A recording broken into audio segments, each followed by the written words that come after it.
Escritório comercial dos Estados Unidos, responsável por analisar e indicar sanções tarifárias ao presidente Donald Trump, recebe carta de congressistas republicanos reagindo ao texto sancionado por Lula sobre censura e responsabilização das Big Techs por conteúdos publicados. Segundo Adrian Smith, que lidera o movimento, a ação visa combater atos discriminatórios no Brasil contra empresas americanas. Mais um 7-1 para a diplomacia de Luiz Inácio Lula da Silva.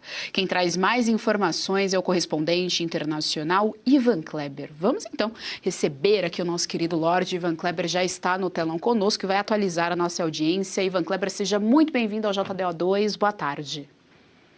Boa tarde, Geisiane. Uma saudação especial a você, as colegas aqui de bancada e principalmente a nossa audiência. Bom, Geisiane, o Adrian Smith, como você bem disse, é congressista republicano pelo estado do Nebraska, e outros 19 congressistas republicanos entregaram uma carta, então, a esta secretaria, denunciando aquilo que eles chamam de regulamentação digital discriminatória no Brasil. Bom, Geisiane, você disse a respeito da diplomacia do Lula, mas aqui também essa carta tem um endereço. Chama-se Supremo Tribunal Federal. O que eles estão dizendo aqui, basicamente, é que toda essa tentativa de controlar as redes sociais através das Big Techs americanas, isso está prejudicando a atividade dessas empresas nos Estados Unidos. E eles destacam um ponto aqui que eu quero chamar a atenção, porque o que está acontecendo na União Europeia está sendo replicado no Brasil, Geisiane. Veja bem como eles dizem aqui: diante dessas prioridades, estamos preocupados com a proposta brasileira da Lei de Concorrência Leal para Mercados Digitais, projeto de lei 4675 de 2025, que replicaria intencionalmente as disposições da Lei de Mercados Digitais da União Europeia, visando empresas digitais americanas bem-sucedidas como um novo regime regulatório oneroso. Se aprovada, essa lei daria poder a burocratas estrangeiros para ditar mudanças no modelo de negócios de nossas empresas, líderes, e potencialmente forçá-las a renunciar à valiosa propriedade intelectual. Esse é um dos pontos da carta, Geisiane, que escancara, então, essa questão aí relacionada a esse projeto de lei que, na opinião deles, é extremamente perigoso para as operações das Big Techs no Brasil. Bom, esse é o ponto. Agora, o seguinte, Geisiane, eles citam a seção 301. Acontece que as tarifas baseadas na seção 301 já foram aplicadas. A carta, ela vem depois das tarifas. Qual seria, então, a intenção dos congressistas? Mais tarifas? Talvez não. Talvez, desta vez, eles queiram mirar ali, pedir para a administração Trump atingir o CPF dos responsáveis por essa legislação e essa operação em conjunto com a União Europeia, que visa blindar a operação das Big Techs no Brasil. Eu até acredito, Geisiane, isso aqui a gente não tem como confirmar, mas que uma pressão por parte das Big Techs tenha acontecido.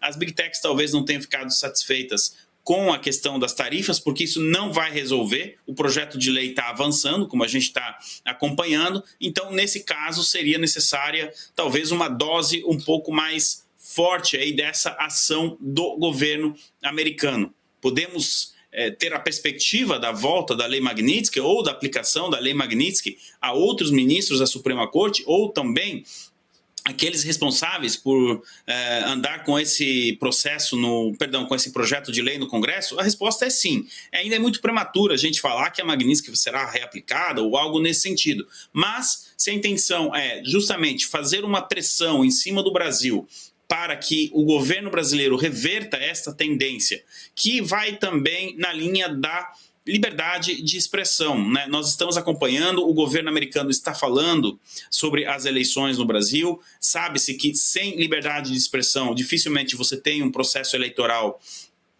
bem conduzido, normal. Então, essas pautas se casam. E entre os 20 deputados que assinaram essa carta, pedindo que o governo americano tome uma ação, a gente precisa ressaltar isso aqui, está o congressista Jim Jordan, do 4º distrito do estado do Ohio, também do Partido Republicano. Ele é o atual presidente da Comissão de Justiça da Câmara dos Representantes, o que seria, para as pessoas entenderem, a nossa CCJ. Ele também está entre os signatários desta carta, e o Jim Jordan, recentemente, né, ele trabalhou muito desde 2023, ele vem publicando relatórios sobre a atuação do ministro Alexandre de Moraes. Então, quando a gente pega o conteúdo da carta, a alegação desses congressistas, somado aí ao conhecimento do Jim Jordan, ele entende muito e sabe o que está acontecendo no Brasil, mais o caso Rumble lá na Flórida, olha, como eu disse, Geisiane, Magnitsky, talvez, mas alguma ação aí de sanção direto agora no CPF pode ser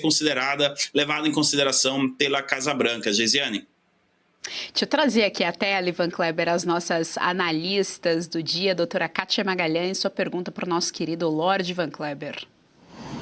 Boa tarde, Ivan. Se você me permite um parênteses muito rápido, esse PL 4675 de 2025, ele não só é inconstitucional, como ele é um perigo, ele é perigosíssimo, ele vem despertando a atenção de classes empresariais aqui no Brasil desde o ano passado, desde o final do ano passado. O que é esse projeto em breves linhas? Amplia, dá superpoderes ao CAD, que é uma autarquia federal, um ente da administração pública, ele dá esses superpoderes ao CAD para poder estipular obrigações para a plataforma, ou seja, plataformas podem ser obrigadas, inclusive, a revelar, compartilhar segredos protegidos pela propriedade intelectual, segredos de negócio, podem ser obrigados por determinação não de lei, por determinação de burocratas do CAD. Está todo mundo muito preocupado com isso. E aí vem a minha pergunta. O governo brasileiro, quando saíram as tarifas do Trump,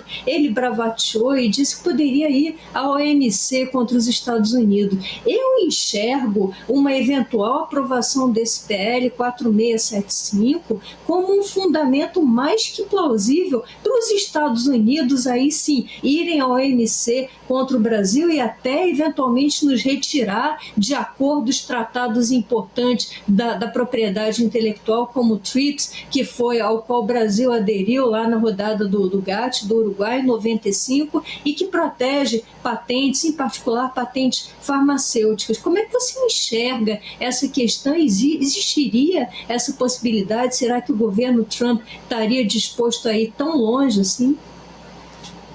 Boa tarde, doutora Kátia. É muito bom essa explicação sobre esse projeto de lei, porque o mundo está olhando. E se o Brasil realmente avançar com esse projeto de lei, nós teremos já uma primeira consequência, doutora Kátia. Muitos empresários no exterior que hoje estão pensando em investir no nosso país vão pensar duas vezes. Afinal de contas, a propriedade ali intelectual do produto ou do serviço oferecido estará em risco. Como a doutora Kátia bem trouxe, é como se o CAD tivesse esse acesso, né, esse poder de acesso a tudo isso. Então, isso afasta empresários. Em um primeiro momento, doutora Kátia, eu não acredito que os Estados Unidos levem isso para a OMC, porque eles têm mecanismos próprios que podem levar uma pressão enorme em cima do governo brasileiro, em cima dos congressistas, em cima dos ministros da Suprema Corte. Na OMC, o presidente Lula, ele acredita que ele possa contar com o apoio da China e de alguns outros países nessa questão. Só que lá a disputa é bem mais acirrada, não é bem assim também.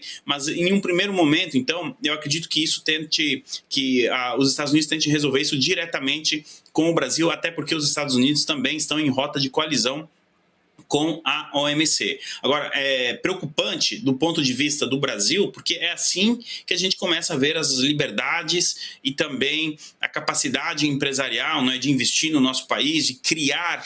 Por que nós não temos um Vale do Silício no Brasil, não é mesmo? Nós teríamos todas as condições para ter um polo semelhante, ou pelo menos que fosse na mesma linha de criação, justamente porque sempre que alguém cria alguma coisa, o Estado quer ir lá, além do fato da questão relacionada à liberdade de expressão. É por isso que eu citei o Jim Jordan e os relatórios que ele produziu, doutora Kátia, porque uma coisa dialoga com a outra, né? Esse projeto de lei poderá dar poderes as autoridades simplesmente também para sair derrubando perfis na internet, enfim, porque senão as redes sociais terão que pagar multas milionárias, se não bilionárias. Lembrando que ontem a União Europeia, por isso que o documento cita a União Europeia, aplicou uma multa de nada menos, nada mais do que 800 milhões de dólares no Google. Então, o que os Estados Unidos estão dizendo é o seguinte: o Brasil será uma pequena União Europeia nesse sentido, mais ainda, somando ainda o fato da censura. Então é importante que a sociedade acompanhe esse projeto de lei, e a sensação que a gente tem é que os congressistas americanos estão acompanhando mais do que a gente aqui no Brasil. Doutora Kátia, Geisiane, devolvo para você. É exatamente isso, Ivan Kleber. Parece que o Congresso americano está mais ligado nessa questão do que o Congresso brasileiro, né? A nossa Câmara dos Deputados e o nosso Senado, então, meu Deus do céu. Deixa eu trazer novamente aqui as nossas analistas. Berenice, direto de Brasília, hein, Ivan Kleber? Sua pergunta aqui para o nosso querido Ivan. Bom, Geise, primeiramente, boa tarde, Ivan. Pegando aqui já na esteira do que a Geise disse, né, em relação à inércia do Congresso Nacional, talvez a gente veja isso até porque muitos parlamentares defendem, né, esse tipo de censura como forma até de blindar. Nós temos visto nesse processo eleitoral, por exemplo, Ivan, só trazendo um parêntese, alguns partidos ali trazendo ações judiciais e falando sobre propaganda eleitoral negativa, né? E sob essa justificativa, ou seja, estão falando mal de mim, eu quero que tire esse conteúdo do ar, o que é um absurdo, né? Mas, bom, eu estava te ouvindo em relação a essa carta e me chama a atenção porque você falou sobre a seção 301 talvez não ter surtido o efeito desejado por essas big techs que estão se sentindo prejudicadas. E talvez tenha um outro elemento, se eu puder acrescentar, que seria aquele processo que está sendo movido contra o ministro Alexandre de Moraes e que o Brasil praticamente, né, a AGU abraçou como se fosse um problema do Brasil e não do ministro, do CPF, do então ministro citado. Agora, queria saber se, por acaso, os decretos publicados pelo presidente Lula, que também, de alguma forma, né, responsabilizam, dão mais responsabilidade às plataformas digitais sobre conteúdos postados por terceiros, isso também não influenciaria, já que você falou em CPFs, não voltado para ministros do Supremo, mas sim para quem hoje está no governo federal, para que eles recebam algum tipo também de punição nesse sentido? Olá, Berenice. É uma alegria acompanhar seu trabalho aí de Brasília. A resposta para a sua pergunta direta, sim, é sim. Isso pode, essas ações, o fato do Lula ter assinado esse decreto, pode sim estimular o governo americano a buscar sanções a pessoas dentro do governo brasileiro. Nós temos um precedente em um contexto completamente diferente, mas que vale lembrar. Não é? O ministro Padilha perdeu o visto de entrada nos Estados Unidos por sua participação no programa Mais Médicos. Então, a gente tem já aí um paralelo, pelo menos, para a gente trabalhar. E tudo isso que você citou, Berenice, desde a questão do Rumble, desde essa questão do projeto aí, do decreto que o Lula assinou, esse projeto de lei que a doutora Kátia explicou para a gente aqui, o quão nefasto ele pode ser, né, para a propriedade intelectual, as decisões do ministro Alexandre de Moraes. Olha, eu não sei se a Vivian vai me dar aqui mais uma hora só para ficar falando e elencando tudo o que aconteceu nos últimos anos. Eu vou dar só mais um exemplo aqui, a questão do banimento da rede social X, né, em 2024, poucos meses antes das eleições municipais no Brasil e também das eleições americanas. Afinal de contas, o X é a plataforma onde a gente acompanha tudo em tempo real acontecendo. Os jornalistas, colegas jornalistas no Brasil, enfim, ficaram sem esse acesso, sem poder levar o que estava acontecendo nos Estados Unidos em tempo real pelo X. Então, tudo isso vai somando ali como uma montanha. Então, na minha opinião, Berenice, quando a gente tem assim, um congressista, 2 lá nos Estados Unidos tomando uma atitude, você pode imaginar que seja algo pontual, que ele viu, achou errado e está querendo fazer o trabalho dele, o que é correto também.